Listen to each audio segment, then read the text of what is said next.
안녕하십니까. 김종욱입니다. 저희가 이제 지난 시간까지 했었던 게 일본의 근대화 과정을 주로 이제 정치, 사회적인 입장에서 이야기를 했었습니다. 그래서 이번 시간에는 일본의 근대화 과정 속에서 과연 불교가 어떤 모습을 띄었나 하는 그 점을 살펴보려고 합니다. 일본 근대 불교의 모습은 한국 불교하고도 많은 관련이 있기 때문에 한국을 이해하기 위해서도 소중한 시간이 될 거라고 생각을 합니다. 일본 근대화는 그 명치유신에서 시작됐다는 얘기를 했었는데, 명치유신이라고 하는 것의 성격이 두 가지다는 이야기를 했었습니다. 즉, 존왕이라고 하는 요소와 개국이라고 하는 두 가지 요소에 의해서 이루어진 것이다. 여기서 존왕이라고 하는 것은 이제 천황제를 갖다가 중심에 놓겠다고 하는 그 얘기고, 이것은 이제 근대화를 하겠다는, 문호 개방에서 근대화하겠다는 이야기죠. 그러니까 이것은 근대화라는 이야기를 했었는데, 재미있는 것은 이 존왕 또는 천황제라고 하는 것은 6, 7세기경에 성립한 지극히 전근대적이고 일본만의 어떤 그 민족주의적인 색채가 농후한 거라고 했습니다. 그러니까 이것은 전근대적이라는 얘기죠. 참 이상한 요소이죠. 전근대적 근대화라고 하는 상당히 이율배반적 요소가 있었기 때문에 근대화를 하더라도 여기 밑에 깔린 내셔널리즘의 영향에 의해서 결국은 제국주의로 가게 됐다라는 그런 이야기를 했었습니다. 그런데 이런 어떤 정치적인 문제가 불교에 투영됐었을 때에는 어떤 식으로 나오냐 하면은, 이런 전근대적인 요소가 불교에 투영됐었을 때에는 일본 불교가 이렇게 됩니다. 불교의 내셔널리즘, 불교 자체도 내셔널리즘에 맞춰서 변질돼 간다는 이런 식의 과정을 가게 되고, 근대화라고 했었을 때에는 소위 불교학의 근대화, 그러니까 서양식의 어떤 학문으로서의, 객관적 학문으로서의 불교학이 정립되기 시작하는데, 이런 식의 어떤 근대화를 가게 됩니다.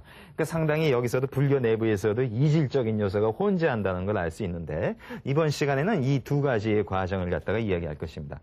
그래서 먼저 여기에 들어가기에 앞서서 일본 불교의 어떤 총체적인 특징을 한번 보겠습니다. 일본 불교만의 어떤 재미있는 모습인데, 불교가 인도에서부터 해가지고 그 중국과 한국을 거쳐서 일본에 가게 된 이후에, 불교가 초전된 이후에 일본 불교는 지금까지도 신도와 불교 사이가 항상 어울려 있다고 하는 것이 큰 특징이라고 볼 수 있습니다. 그래서 현재도 보시면은 각 가정에 가면은 신당과 불단을 이제 같이 모신다거나, 아니면은 이제 한 가정에서 동시에 뭐 사찰의 행사에도 나가고 또 신사의 행사에 나가는 것을 전혀 이상하게 생각하지 않는다는 거죠. 이런 특징을 한마디로 이야기하면은 이렇게 됩니다. 신불 스팝이다. 이것이 일본 불교의 특징이다, 이렇게 얘기할 수 있습니다. 여기서의 신은 이제 신도를 얘기하죠. 그러니까 천황과 관련된 어떤 조상신 내지는 많은 일본의 고유한 신이 있는데, 그것을 모시는 신도, 그리고 불교가 서로 익숙해져서 결국에는 하나로 합쳐지게 된다고 하는 것이 일본 불교의 특징이라고 볼 수 있습니다. 이런 신불스팝을 가지고 있기 때문에 저희가 중국 불교 할 때 살펴본 바지만은, 중국 불교의 어떤 특징이 나오게 되는 과정은 유교와 도교 사이의 관계 속에서 나온 거예요. 근데 일본 불교의 특징은 신도와의 관계 속에서 나온다고 하는 점이 이제 차이라고 볼 수 있습니다. 그러면은 이런 신불스팝을 주장하는데, 이런 주장의 어떤 논리적 근거가 되는 이야기가 있습니다. 그것이 뭐냐면은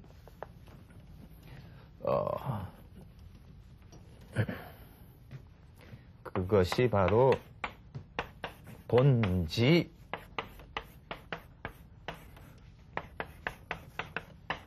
수적이라고 하는 이런 논리가 있습니다. 이 논리 자체는 불교의 고유한 사상입니다. 그러니까 불교의 고유한 입장에서 이야기를 하면은 그런 거죠. 그러니까 부처님께서 중생교화를 위해 가지고 다시 이 중생계에 이제 어떤 그 방편으로서 화한 모습으로 드러난다는 그런 이야기입니다. 그렇기 때문에 이때의 본지라고 하는 것은 그야말로 근본되는 자리라는 얘기죠. 그러니까 이제 신이라고 하는 어떤 그 구체적인 어떤 모습으로 이야기할 때에는 이것은 바로 불신, 법신에 해당된다는 얘기죠. 뭐 흔히 뭐 삼신설이라고 하는데 법신. 그러니까 본래의 진실된 그 몸. 그러니까 어떤 진리 그 자체를 뜻한다고 볼 수 있고 그것이 어떤 방편과 교화를 위해 가지고서 현실 세계에 이제 드러나는 모습. 그런 모습은 어떤 신이냐면은 흔히 뭐 이렇게 설명을 하죠. 응화신 또는 화신이라고도 그럽니다. 그러니까 이것은 적은 흔적이라는 뜻이죠. 흔적이 나타난다는 겁니다. 그러니까 이런 진리 자체로서의 법신이 이런 응화신으로서의 흔적이 이제 가시적으로 드러난다는 이야기죠. 이런 가르침이었는데 이것이 또 중국에서는 뭐에 의해 가지고 또 그 강화가 되느냐 하면은 여기서 노장사성이 갑자기 튀어나옵니다. 아마 그 들어보셨을 텐데 이런 유명한 노자의 구절이 있죠. 화광 동진이라는 유명한 구절이 있습니다. 이것은 이제 노자 사장에 나오는 표현인데 거기 보면 이제 화기광, 화기진 이렇게 돼 있죠. 그러니까 노자대로 표현을 하면은 어떤 빛과 같이 번쩍거리는 것을 이제 누그러뜨리는 거예요. 좀 완화시켜가지고서 그러니까 먼지 떼낀 더러운 것과 하나가 되겠다는 이야기입니다. 그러니까 이것이 노자 그 사장에서 의미하는 바는 도라고 하는 것은 차별 없이 두루 편만하게 퍼져 있다고 하는 이제 그런 차원에서 나오는 이야기인데 이것을 이런 입장에서 이제 중국 불교에서 특히 천태종 쪽에서 해석을 합니다. 그렇게 되면 뭐가 될까요? 이것은 불보살의 지혜의 어떤 광명이죠. 그것을 갖다가 낮춘다는 겁니다. 누그러뜨려가지고 먼지, 그러니까 번뇌 더러운 중생계 속에 같이 들어가서 제도하기 위해서 이제 그 교화를 한다. 그 얘기가 되겠죠. 이런 식으로 이제 해석이 들어가게 됩니다. 이래서 이제 중국에서는 이 본지수적의 논리가 어떻게 보면 대승보살도의 기본 정신이다라고까지 볼 수 있죠. 이런 식으로 진행이 됐었는데 또 일부에서는 소위 호교적인 입장에서 불교를 옹호하는 입장에서 이것을 응용하기도 합니다. 그래서 예를 들면 이런 거죠. 노자는 누구냐? 그것은 여기서 얘기하는 이제 본지에 해당되는 부처님인데 그걸 또 이렇게 얘기합니다. 노자 같은 경우에는 가섭보살이 수적된 거다. 그러니까 그것이 변화된 형태로 가섭보살이 이제 현실에 화한 것이고 수적 화신이라고 보는 거죠. 그리고 공자님은 뭐냐? 그것은 정광보살이라고 있습니다. 정광보살이 수적 화신한 것이다. 상당히 호교적인 얘기죠. 이런 식으로 이제 다소 변질을 시킵니다. 근데 이런 호교적인 발상을 가지고 일본 불교인들이 신도를 포섭을 하는 것입니다. 그래서 이제 이런 식으로 포섭을 합니다. 마치 노자와 공자를 수적 화신으로 표현했듯이 여기서는 그러면은 일본의 최고라고 신도나 천황, 저희가 천황제 할 때 천황이 어떻게 보면 계열의 최고가 되는 것이 신 중에 최고신 천조대신이라는 이야기를 했었습니다. 이게 이제 신도의 최고신이라고 볼 수 있는데 이 천조대신은 뭐냐? 그것은 바로 수적이라는 얘기죠. 뭐의 수적이냐? 결국은 부처님이라고 하는 본지가 하나의 어떤 흔적으로서 이 세상에 드러나는 것이 천조대신이다 이렇게 됩니다. 그러니까 이런 식으로 이제 그 신도를 갖다가 불교 중심으로 포섭해 들여온다는 이야기죠. 이게 바로 이제 신불습합의 어떤 논리라고 볼 수 있습니다. 그렇다면은 일본에 있어서의 종교적인 기본 지침은 대대로 신불습합에 따라서 진행되어 온 거예요. 근데 신불습합이라고 하는 것은 신불습합은 따지고 보면은 바로 이런 이야기죠. 정확히 쓰면은 불본 신적이 되는 것이고 불주 신종이다. 정확히 얘기하면 이겁니다. 그러니까 신도와 불교가 습합됐다고 하지만은 불교 입장에서 신도를 끌어들이는 것이기 때문에 근본은 불이고 그리고 그것의 흔적으로서 신이 있을 뿐이에요. 그러니까 이것이 주가 되고 이것이 종이 되겠죠. 그러니까 철저한 불교 우위 입장에서 신도를 끌어들이는 식으로 이제 계속 온 겁니다. 게다가 이것이 에도 시대쯤 되면 어떻게 될까요? 더 강화된다고 볼 수 있겠죠. 왜 그렇습니까? 에도 시대가 뭐라고 그랬습니까? 막부, 쇼군의 막부가 천황의 조종을 갖다가 훨씬 우월한 힘의 입장에서 누르는 상태라고 했었습니다. 그러다 보니까 이쪽은 약화될 수밖에 없겠죠. 그래서 에도 시대의 특징은 이런 신불습합의 논리가 하나의 경제적인 현실의 모습을 띠고 진행된다는 거예요. 그러다 보니까 이 불교 쪽이 경제적으로도 상당한 부를 축적하게 되는 과정을 겪게 됩니다. 에도 시대에. 왜냐하면 이제 막부가 이 신도를 갖다 누르는 형국이 되니까요. 그래서 예를 들면은 이제 이런 겁니다. 제도적으로 불교에 유리하게 전개된 제도가 있는데 그게 이런 게 있습니다. 그 사청제도라는 게 있어요. 이건 이제 절사자고 이건 이제 요청하고 맡긴다는 건데 이건 뭐냐면은 재반 증명서를 절에다가 보관하고 절에서 관리한다는 거예요.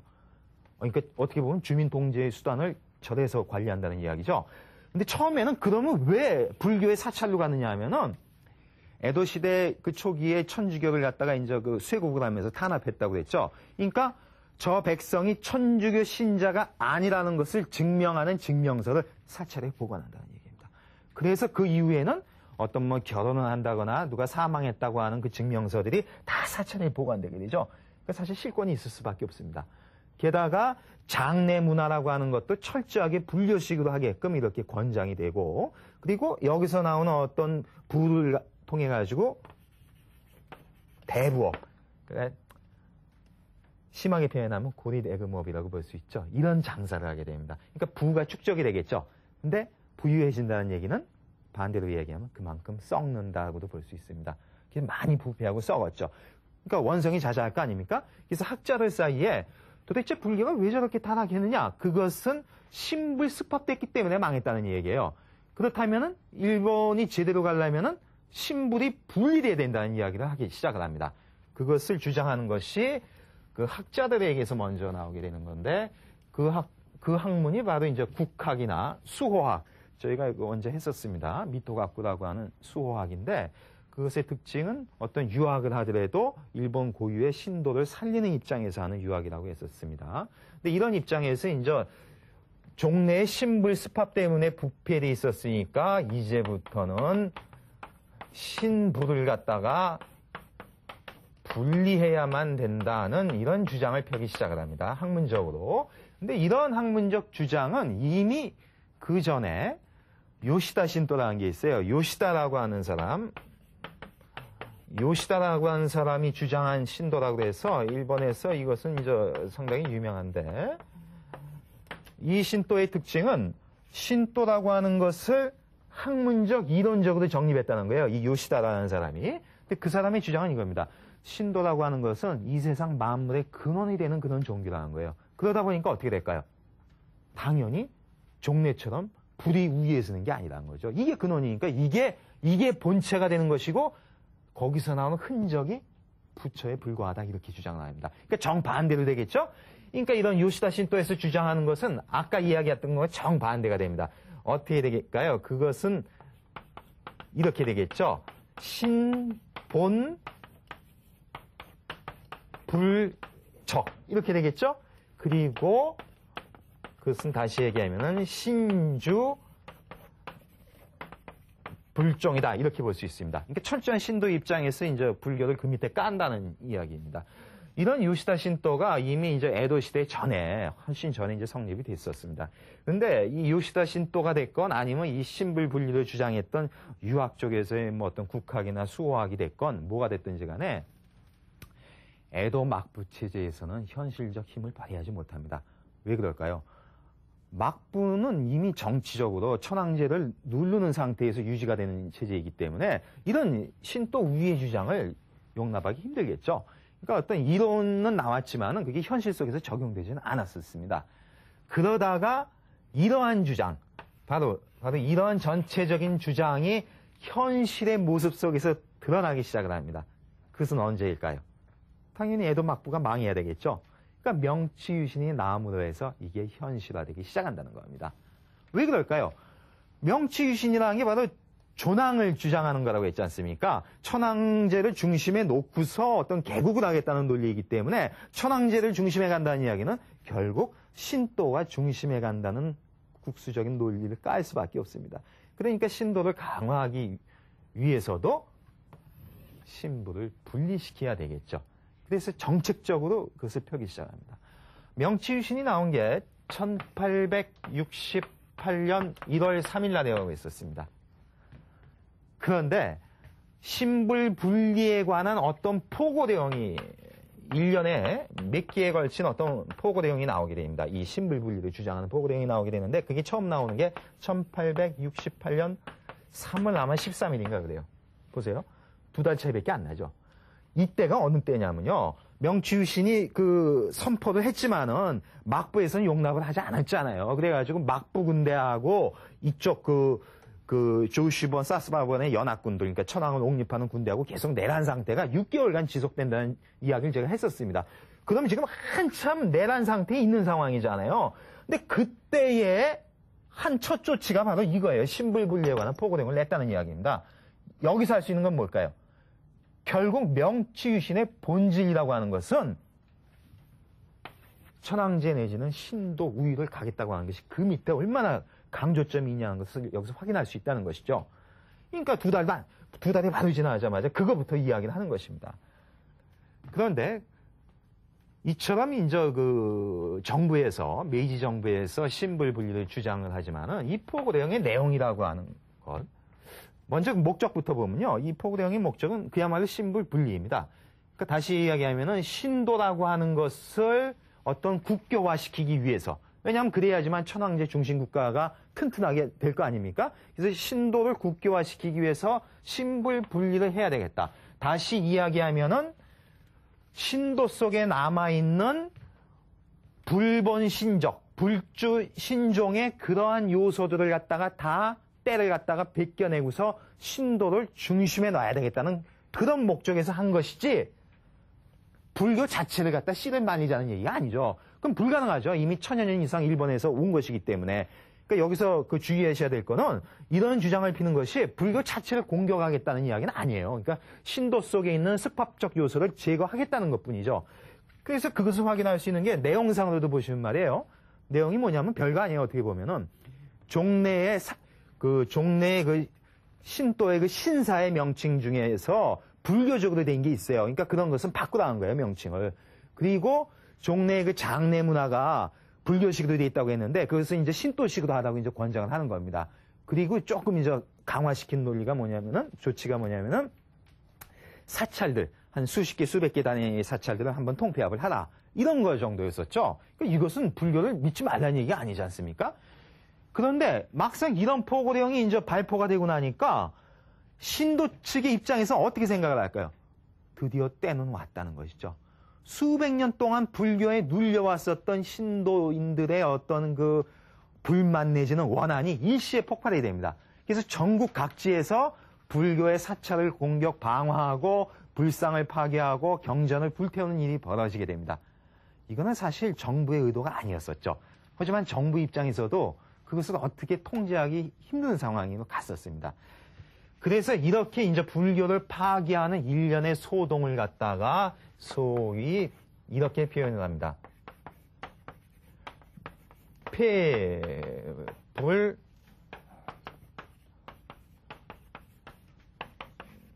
회석이라고 표현을 하죠. 그러니까 불교 내지는 불상을 갖다 피하고 그리고 이제 서가모니 부처님이라든가 불교를 갖다가 훼손시키는 이런 소동이 이제 전개가 되죠. 이런 소동이 계속 전개되다가 한 3, 4년 뒤에 이제 제가 폐번치현이라는 얘기 했었습니다. 그러니까 번을 갖다가 피하고서 현위로 간다. 그 얘기는 중앙집권적 통제를 확보한다는 이야기죠. 이런 통제력이 확보되고 나서 비로소 이제 소강 상태에 들어가고 누그러뜨리게 되기 시작을 하는 것이죠. 그런데 어쨌든 불교인들 입장, 일본 불교인들 입장에서 보면은 이 사건이라고 하는 것은 일본 불교사에 있어서 최대의 범난 사태라고 볼 수 있죠. 그러니까 여기서 살아남기 위해서는 자구책이 필요할 거 아닙니까? 그래서 이제 국리하기 시작합니다. 그래서 일부 사람들은 한번 자기 반성을 좀 해보자. 왜 불교가 이게 타락됐으니까 이런 거 아니냐. 그 이유가 뭐냐 하는 자기 반성도 있지만은 대부분은 어디에서 자구책을 찾느냐 하면은 폐불 회석이 정부가 조장한 것은 아니지만은 그 발단은 정책적인 신불 분리 내용 때문에 나온 거 아니에요? 그러니까 어쨌든 정부가 촉발시킨 것도 맞고 그리고 정부가 그토록 신도에 대해서 애착을 갖는 이유는 어떤 국가 이익의 극대화이다. 그렇게 본다면은 불교가 살아남기 위해서는 국가에 충성하는 모습을 보이는 길밖에 없다는 것이죠. 그리고 신도 이상으로 국가 이익에 대해서 불교도 기여할 수 있다는 것을 옹호를 해야 되는 것입니다. 그래야지만 살아남을 수 있다는 거죠. 결국은 내셔널리즘으로 가는 길밖에 없다는 것입니다. 그래서 그 어떤 애국심 내지는 충성심을 보여주기 위해서 이런 주장을 피기 시작합니다. 종래는 이제 신불습합 속에서 나온 것은 불본신적이라고 그랬지 않습니까? 근데 이제는 불본신적이 아니라 이렇게 이제 주장을 하기 시작합니다. 아, 불본신적이 아니고 원래 본적은 불교에서 볼 때도 본적은 불이한 것이야. 그럼 여기 대비시켜 보세요. 이 본이 뭐 신이 됐건 불이 됐건 간에 어쨌든 간에 결국은 신불은 나누어질 수 없는 그런 것이야. 그러니까 신불은 일치될 수밖에 없는 그런 것이라는 주장을 합니다. 그리고 결국은 신불은 하나로 귀일해야 된다는 이런 주장도 펴기 시작하죠. 근데 여기까지는 봐줄 수 있는데 한 걸음 더 나아가기 시작합니다. 그래서 한번 제가 요 구절을 읽겠는데 이것은 뭐냐면 그 당시 일본의 그 불교인들이 정부에 대해서 건의석을 건백서라고 하는 건데 그때 올린 내용 중에 이런 표현이 있습니다. 한번 읽어보죠. 부처도 본래 황국의 신민이니 부처만을 받든다는 것은 결국 국은 그러니까 국가의 은혜를 망각해 버리는 것이 아니겠는가. 정과 교, 즉 정치와 종교는 본래 같은 길을 향하여 있는 것인데 부처가 정치를 외면하고 그러니까 종교나 그런 불교의 가르침만을 추구한다는 것은 국가의 해악을 초래하는 것이 아니겠는가. 황당하죠? 이게 도대체 불교인이 입으로 할 수 있는 이야기인지 모르겠는데 실제 그렇게 이제 진행이 된 겁니다. 여기서 알 수 있는 것은 불교가 완전히 내셔널리즘화 되면서 살아남겠다는 것이죠. 그러면은 이렇게 이제 내셔널리즘화가 되는데 그럼 결국은 불교가 어떤 종교 이상으로 국가 이익에 기여한다는 이야기 아니겠습니까? 그럼 국가 이익에 불교가 뭘 기여해? 이렇게 물어볼 수 있겠죠? 그럼 불교 측의 답변이 있습니다. 두 가지 점에서 기여할 수 있다는 거죠.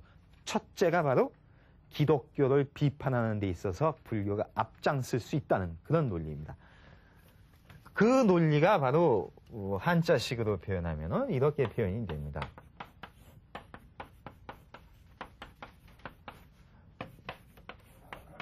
벽사라는 거죠. 이때 사라고 하는 것은 흔히 그 당시 이제 기독교를 일본에서는 사교나 마교라고 그랬습니다. 그러니까 삿된 종교라고 이렇게 치부를 했었죠. 그러니까 이거 사는 이제 기독교를 뜻하겠죠. 그리고 이 벽자는 뭐 개벽할 때는 연다는 뜻이지만 여기서는 물리친다는 뜻입니다. 물리친다. 쫓아낸다는 거죠. 일본 땅에서 기독교를 쫓아내는데 그 역할을 할 수 있는 것은 불교밖에 없다는 겁니다. 보세요. 명치유신이라고 하는 것이 어떻게 보면 강요된 근대화이죠. 서양에 의해서 먹히지 않기 위해서 서양만큼 부국강병하기 위해서 이제 근대화를 한다는 건데 그러니까 문호 개방을 했잖아요. 그럼 당연히 이제 기독교도 들어오겠죠. 하지만은 기독교가 들어와서 그게 너무 강해지면은 국체가 손상된다는 겁니다. 국체. 국가의 본체. 그래서 신도 내지는 천황제겠죠. 이게 흔들릴 수 있다는 겁니다. 그러면 일본이 망한다는 이야기죠. 근데 그것을 방지하기 위해서 그렇다면은 정부에서 나서서 기독교를 공격할 수는 없잖아요. 그럼 외국에서 가만히 있지 않을 거 아닙니까? 근데 그것은 민간 차원에서 종교끼리 할 수밖에 없어요. 그러니까 불교가 그 역할을 하겠다는 겁니다. 정부가 못하는 역할을 우리가 해주겠다. 얼마나 국가 이익에 기여하냐. 이것은 말이에요. 신도가 지금 불교를 공격하는 이유가 뭐예요? 너희는 이방의 종교라는 거거든요. 신도는 민족 종교이고 그러니까 배척하는 건데 그러니까 불교는 어떻게 됩니까? 이방성을 탈색시켜야 되는 거예요. 그러니까 다른 이방의 종교를 이방의 종교인 불교가 공격함으로 해서 자기는 그렇지 않다는 모습을 보여주고자 하는 거죠. 얼마나 국수주의적이고 내셔널리즘적인 걸 여기서도 알 수 있습니다. 그 다음에 두 번째 기여하는 국가 이익이 뭐냐? 이거는 더 살벌하게 나가죠. 그건 뭐냐면은 일본이 국외를 침략함에 있어서 문화적 천병 역할을 함으로써 국가 이익이 기여할 수 있다는 겁니다. 왜? 문화적으로 천병에 있어서 좀 부드럽게 나간 다음에 타국의 국민을 정신적으로 교화, 계몽하는 데 있어서 불교가 그걸 할 수 있다는 거죠. 이 얘기는 뭐냐면은 기독교가 서양에서 동양의 식민지를 개척할 때 그 문화적 천병이 쓴 게 기독교였죠. 그 역할을 똑같이 일본이 인접국가를 침략함에 있어서 그 천병의 역할을, 기독교적 천병의 역할을 불교가 대신하겠다는 이야기입니다. 이것은 같은 불교를 믿어왔었던 동양삼국에서 있을 수 없는 논리이죠. 근데 그런 짓을 갖다가 지금 일본에서 하고 있는 겁니다. 살아남기 위해서. 그러니까 지극히 이렇게 배타적인 걸로 가는 것이죠. 그래서 소위 그 당시에 이제 일본 불교인들은 조선 개교라는 걸 주장합니다. 이것도 사실은 말이 안 되는 거죠. 이 조선 개교라는 걸 주장을 합니다. 아니, 불교를 갖다가 조선 땅에서 열어 보이겠다는 이야기인데, 아니, 불교를 누가 준 건데 뭐 와서 열어 보이고 말고 해요. 그러니까 일본 불교의 조선 침략이라고 볼 수 있죠. 근데 이런 식으로 이렇게 개교라는 상당히 황당한 그 슬로건을 내걸고서 이런 주장을 핍니다. 불교 쪽에서 정부한테 이야기를 하죠. 누이 좋고 매부 좋은 거 아니라는 거예요. 왜? 정부 입장에서는 외국이 식민지를 개척할 수 있고 좋죠? 불교 입장에서는 해외 전도하니까 좋고 서로 이익이 합치되니까 합작하자 그 얘기예요. 그래서 실제로 상당한 지원을 했었습니다. 요 지원의 합작품이 있어요. 그게 뭘까요? 조선을 불교적으로 침략해서 나온 첫 번째 합작품이 있습니다. 그것이 바로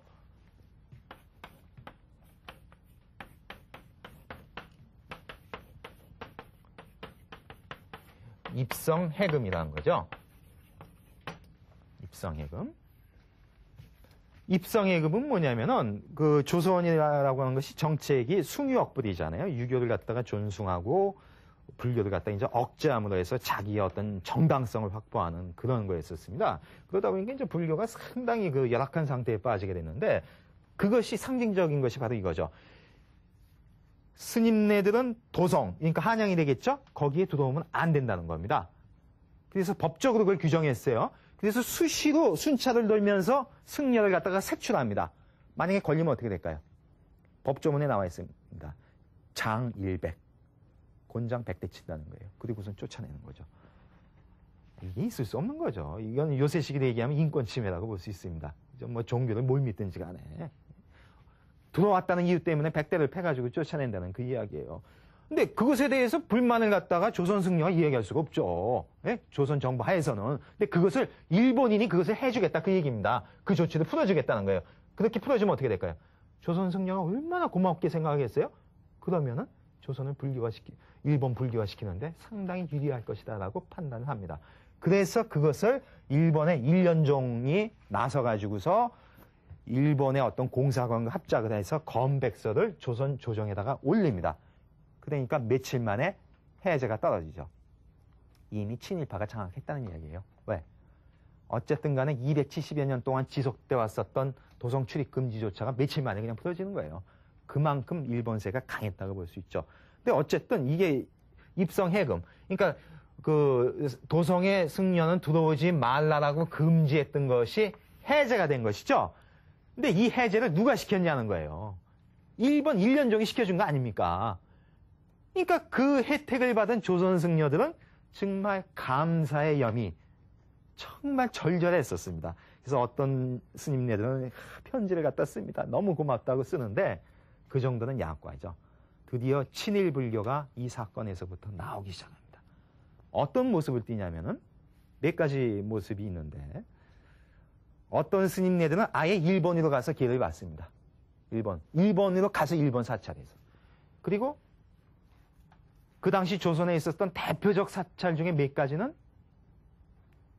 정부에다 건의해요. 우리가 일본 어떤 종파에 말싸로서 가입하게 좀 허락 좀 해달라고 이렇게 얘기합니다.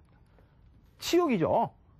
제가 감히 지금 그 어느 사찰인지는 얘기 안 하겠어요. 뭐 지금은 아니겠지만 상당히 그 기분 나쁜 표현이 될 수가 있을 테니까. 여기서 한술 더 뜨는 사람이 나왔어요. 그게 누구냐면은 그 당시에 이제 구한말에 이런 게 있었습니다. 원종이라는 게 있어요. 원종. 우리 지금 조계종 하듯이 대한민국 그 불교 사찰을 갖다가 통합종 단위로서 원종이라는 것을 만들었어요. 사찰 연합체로서. 그리고 여기 총무원이 있을 거 아니에요. 여기 종무원 같은 거. 그것에서 대종정이라고 뽑은 자가 이회광이라는 자입니다. 이 자칭 대종정이죠. 근데 이 사람이 뭘 추진했냐면은 조선의 전체 사찰을 일본과 연합하자는 거예요. 조동정과 합쳐버리자는 이야기를 그걸 추진했습니다. 근데 결과적으로는 실패했죠. 왜 그랬을까요? 박한영 스님하고 한용운 스님이 나서가지고서 주동을 해서 반대 운동을 폈습니다. 그래서 결국은 좌절됐지만은 얼마나 불교인들이 앞장서가지고서 친일의 행각을 나서는지를 알 수 있죠. 그 사건이 여기서 이 감사에서 이게 나온 거라고 이렇게 볼 수 있습니다. 어쨌든 일본인들이 이제 자기들이 살기 위해서 내셔널리즘화 됐고 그것을 통해서 조선 침략했다고 하는 것을 여기서 알 수가 있습니다. 그러니까 한마디로 그 일본 불교가 에도 시대까지 잘 진행돼 나오다가 그것이 이제 명치유신을 통해서 기득권이 와해되고 폐불 회속을 통해서 어떤 범난 상태, 존폐 위기에 처했을 때 살아남기 위해서 내셔널리즘화가 됐고 일본이 내셔널리즘화 됐었을 때 1차적인 피해는 언제나 조선이고 한국이었습니다. 근데 그것은 불교도 마찬가지였다는 얘기죠. 이런 식으로 해서 일본 불교의 내셔널리즘화를 했는데 이제부터는 그 두 번째 특징이 되는 현대 불교학 또는 불교학의 어떤 근대화라는 것을 한번 해볼게요. 제가 여기까지만 이야기하면은 일본 불교 참 나쁘다는 이야기만 했죠. 근데 실제 그렇지 않습니다. 오늘날 그 불교학이라고 하는 학문 세계 속에서는 일본인들의 어떤 수준이 뭐 세계 최고의 수준이라고 볼 수 있습니다. 이걸 무시할 수는 없죠. 근데 이런 어떤 현대적 학문이 바로 명치 이후에 나온 것이기 때문에 그것에 대해서도 우리가 객관적으로 이야기할 것은 해야 됩니다. 좋은 건 좋다고 해야 되겠죠. 그러니까 그 이야기를 할 텐데 그 이야기도 100% 찬양만 할 수는 없는 측면이 있다는 겁니다.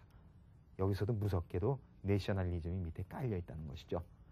그러니까 이것은 잘 해석하면은 과연 학문으로서의 불교학이라고 하는 것이 잘못하면은 큰일을 저지를 수 있다는 그 이야기도 됩니다. 그래서 그 이야기를 할 텐데 먼저 학문으로서의 불교학 이게 언제부터 나오냐 하는 것은 서양에서 나오기 시작합니다. 그것은 이제 서양에서 인도학에서부터 나와요. 인도학이라고 하는 것이 인도록이라고 그러죠. 인도학입니다. 그리고 여기서 이제 나중에 붓돌로지, 인도로지에서 이제 붓돌로지, 불교학이 이제 나온다는 것이죠. 근데 인도학이 어떻게 생겼냐면은 18세기 말쯤에서는 본격적으로 영국이 인도를 식민지 지배하기 시작합니다. 그래서 18세기 후반에 그 이제 총독이 파견돼서 인도를 갖다가 식민지 지배하는데 총독이 가보니까 잘 지배하려면은 알아야 될 거 아니에요. 저 사람들이 무슨 생각을 하는지. 그러니까 한마디로 식민지 지배를 원활하게 하기 위해서는 인도 고유의 문화와 전통과 종교 사상을 이해해야지만 잘 지배할 수 있다는 거죠. 그러니까 나온 게 인도학이에요. 그러니까 상당히 제국주의적 발상에서 시작된 거죠. 그래가지고 인도학의 발생 시점이 언제냐면 1784년입니다. 왜 이 해를 갖다가 치냐면은 이게 있습니다. 아시아틱 소사이어티 오브 벵갈 아시아 협회라고 하는 것을 1784년에 인도에 있는 식민지 통치 세력들의 영국인들이 모여가지고 협회를 결성합니다. 이것이 이제 인도학의 시작이라고 볼 수 있죠. 여기서부터 이제 학문적인 연구가 시작이 됐으니까. 이래서 초창기 인도학은 당연히 영국이 중심에 있었죠. 근데 그때의 성과들이 이제 유럽에 소개가 되고 나니까 그 뒤에 뛰어드는 게 이제 프랑스나 독일, 러시아가 인도학 분야에 이제 뛰어들기 시작을 합니다. 그리고 초창기 인도학에서 연구했었던 주테마들은 주로 만우법전, 고대 인도의 만우법전 내지는 또 바가바드 기타, 그러니까 기본적인 책들을 갖다 이제 연구하기 시작했습니다. 그러다가 시간이 갈수록 어떤 베다 경전 전체를 갖다 연구하고 그리고 그 다음에 하는 것이 불교 문헌에 대한 연구죠. 거기서 나오는 것이 바로 붓돌로지라고 볼 수 있습니다. 이런 식으로 해서 진행이 되는데 이들이 뭐 바가바드 기타를 연구하건 불교 문헌을 연구하건 간에 그 내용이 뭐가 됐든지 간에 방법론은 다 일치가 됩니다. 그것은 뭐냐면 문헌학적으로 연구한다는 이야기죠. 문헌학적. 여기서 이제 문헌학 이야기가 나오는데 한마디로 얘기하면은 인도학, 불교학은 앞에 유럽, 서양이 빠질 거예요. 사실은 유럽과 서양에서 시작된 그 학문이 인도학과 불교학이죠. 그것은 한마디로 이야기하면 산스크리트 문헌학이다. 이렇게까지 설명할 수 있는 거예요. 그러니까 방법론의 특징이 이제 문헌학인데, 문헌학은 필롤로지죠? 필롤로지입니다. 이것은 이렇게 돼 있죠? 필 플러스 로고스죠? 이때의 로고스는 이성의 뜻이 아니라 언어의 뜻입니다. 언어, 말. 이건 좋아한다는 거죠? 이것은 애착이라고 볼 수 있습니다. 언어에 대한 애착. 그러니까 언어를 갖다가 어떤 중심에 놓고 연구한다는 이야기죠. 이것은 문헌학을 정의하면 이렇습니다. 언어로 표현된 어떤 문헌을 갖다가 연구함으로 해서 그 민족의 문화를 갖다가 이해하는 게 이제 문헌학이라고 볼 수 있는데, 그러다 보니까 그 방법론은 문헌에 대한 역사적, 언어학적 분석일 수밖에 없다는 이야기입니다. 상당히 중성적이고 객관적인 연구예요. 제가 지금 객관적이라는 이야기를 하는데 이 의미는 이렇습니다. 예를 들어서 불교 문헌을 갖다가 문헌학적으로 연구한다고 하는 것은 그 문헌에 담긴 불교 사상이 있을 거 아니에요. 그 사상에 동조하는 게 아닙니다. 그리고 그 사상을 동조해서 어떻게 하면 계승 발전시킬까 하는 것은 전혀 관심 밖이에요. 그냥 마치 우리가 어떤 식물을 갖다가 식물학자가 연구하듯이 객관적으로 그냥 바라본다는 이야기죠. 근데 이것은 그럴 필요가 있었습니다. 서양인의 입장에서는. 왜? 식민지 운영하기 위해서 한 거기 때문에 식민지 지배를 받는 자들의 종교적 정서에 대해서 굳이 동감을 할 필요가 없는 거예요. 왜요? 동감하지 않고 거리를 객관적으로 확보한 다음에 떼놓고 봐야지만 지배하기가 쉽잖아요. 그러니까 외려 문헌학이라고 하는 것은 제국의 학문으로서 가장 잘 맞는 학문 스타일이라고 볼 수 있는 겁니다. 그런데 그 학문의 특성이 제가 계속 강조하지만 객관성이라는 거 아니에요? 이런 서양, 지금도 그렇습니다. 지금도 인도학과 불교학을 하는 서양학자들이 그토록 열변을 울리면서 자랑하는 것이 자기들의 학문의 특징은 객관성이라는 거죠. 그러니까 학문적이고 과학적이라는 얘기입니다. 그럴까요? 물론 그런 점이 있죠. 좋은 점이죠. 하지만은 반드시 꼭 그렇지는 않다는 겁니다. 왜? 이런 객관적 방법론이라고 하는 것 자체가 시작이 어디서 되냐는 거예요. 식민지 운영을 원활하기 위해서 시작했다는 이야기였죠. 근데 식민지 제국 운영이라고 하는 것은 각 국가가 처한 지극히 주관적 목표에 의해서 시작된 것이라고 볼 수 있죠. 그렇다면은 이 객관성이라고 하는 것은 100% 객관성이 아니라 말이 좀 안 될지 모르겠지만은 제가 보기에는 주관적 객관성이라는 얘기입니다. 자기들 입장에서 객관성을 강조하는 것에 불과하다는 이야기죠. 그러니까 이것을 이제 탈색시키는 게 중요하긴 않겠는데 태생적으로 이런 한계점은 인도학과 불교학이 지닐 수밖에 없다는 겁니다. 그러니까 어떻게 될까요? 기독교인 불교학자가 얼마든지 가능하다는 거죠.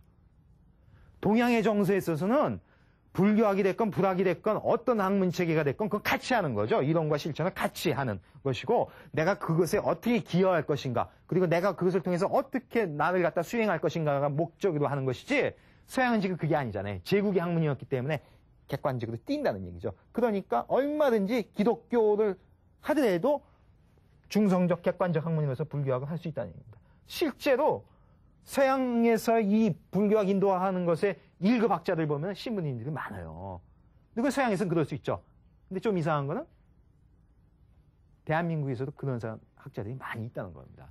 제가 그분들을 공격하기 위해서 하는 게 아니라 학문 방법론 계통상에서 보면은 지극히 서양에서 그거 자체도 수입해서 그렇게 하고 있다는 그 얘기를 하고 싶은 거예요.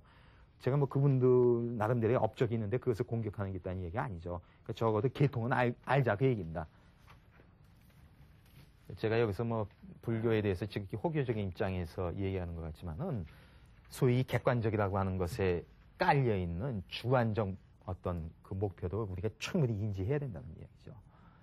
근데 이런 거창한 제국의 학문을 갖다가 수입함으로 해서 일본에서 근대 불교학이 시작됐다는 겁니다. 그래서 명치유신이 나오고 나서 이와쿠라 사절단이라는 게 있어요. 그래서 이제 정부에서 그 이와쿠라를 단장을 해가지고 유럽 구미를 갖다가 이제 시차를 보냅니다. 그리고 나서 일본의 불교의 각 종파들이 자파의 유학생들을 다 보내죠. 이 불교학과 인도학을 하는 쪽으로. 그래가지고 그 1세대들이 누구냐면은 난조 부녀 그리고 다카쿠스 준지로, 그리고 우이하쿠조, 그리고 기무라 다이켄, 이런 사람들이 있습니다. 지금 여러분 중에서 혹시 일본 불교학을 아시는 분들은 다 진짜 귀에 못이 밖에 드는 분들이에요. 정말 기라성 같은 분들입니다. 지금 여기에 의한 사람들. 이 사람들이 그 초창기에 이제 유학 간 사람들이라고 볼 수 있죠. 그러다 보니까 이제 빨리어, 산스크리트, 문헌학을 통해 가지고 불교학을 상당히 객관적 학문으로 확립을 시켰고, 그 후속 세대들이 이어져 가지고 오늘날 인도학 내지는 불교학 분야에 있어서 일본이 세계의 거의 뭐 정상을 구미와 겨룬다고 해도 과언이 아니죠. 이건 이제 그분들의 업적이라고 볼 수 있습니다. 그런데 여기서 이런 식으로 객관적 학문을 한다고 했었을 때 나온 상당히 긍정적인 성과가 또 하나 있어요. 그 긍정적 성과를 이야기를 하고 그 다음에 부정적 성과를 이야기할 텐데, 긍정적 성과 중에 하나는 소위 대승 비불설이라는 게 있습니다. 들어보셨을 거예요. 처음 듣는 분은 황당할 겁니다. 대승은 뭐예요?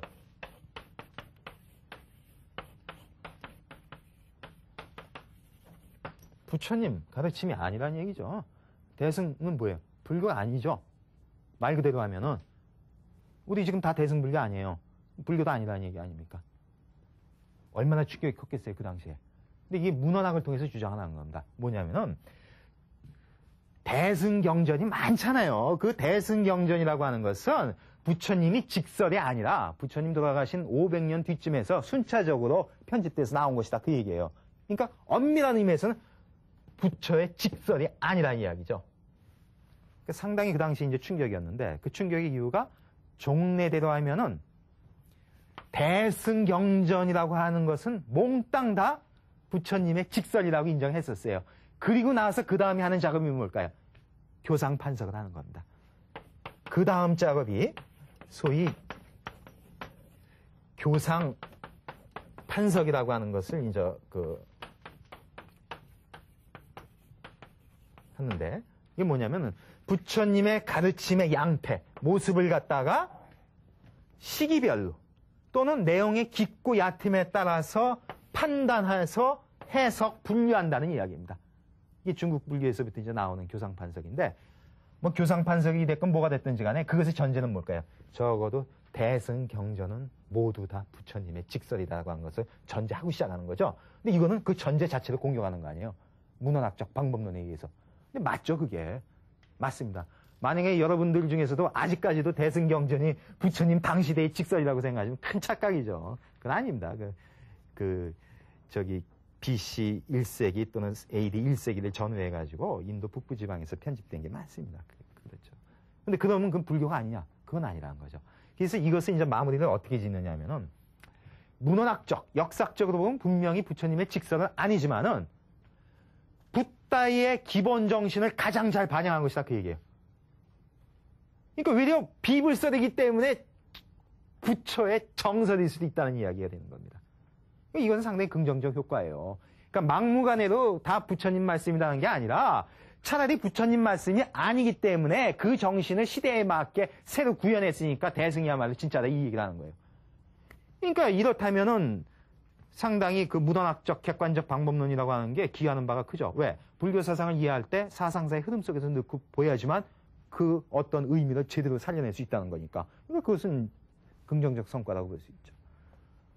근데 이제부터 얘기할 것은 부정적 성과인데, 아까 초창기 1세대 중에 다카쿠스 준지로를 이야기했었습니다. 이제 이분에 대해서 이야기를 할 텐데,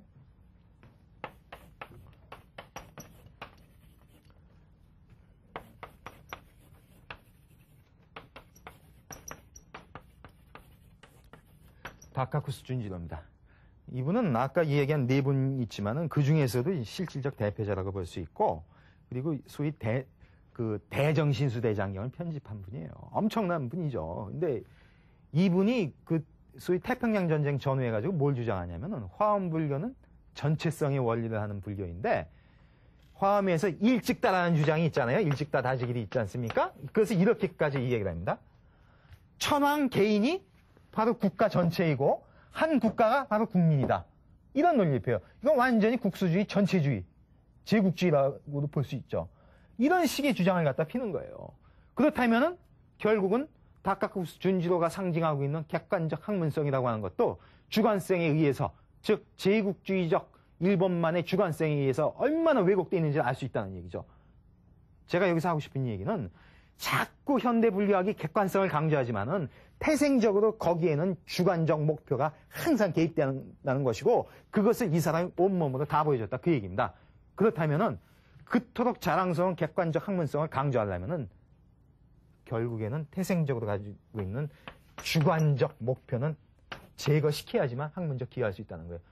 그것은 일본에 있어서는 국수주의나 제국주의 형태로 드러났지만은 제가 이 말씀드리는 것은 한국 같은 경우에는 여기에다 민족주의를 집어넣을 수 있다는 이야기입니다. 보편타당한 부처님의 가르침, 그것을 탐구하는 불교학을 민족주의적으로 각색하기 시작하다 보면은 이 짝이 난다, 그 얘기예요. 이것을 극복하지 못했을 때 현대 불교학으로서의 객관성이라고 하는 것은 전혀 의미가 없다는 겁니다. 그러니까 이 정도로 해서 이제 오늘은 일본 불교의 어떤 근대화되는 그런 과정을 설명했었습니다. 그래서 여기까지 해서 일본의 근대화 과정을 장시간에 걸쳐서 살펴봤고, 다음 시간부터는 조선의 근대화 문제, 그러니까 우리의 문제를 해보기 시작하겠습니다. 오늘은 여기까지 하겠습니다. 감사합니다.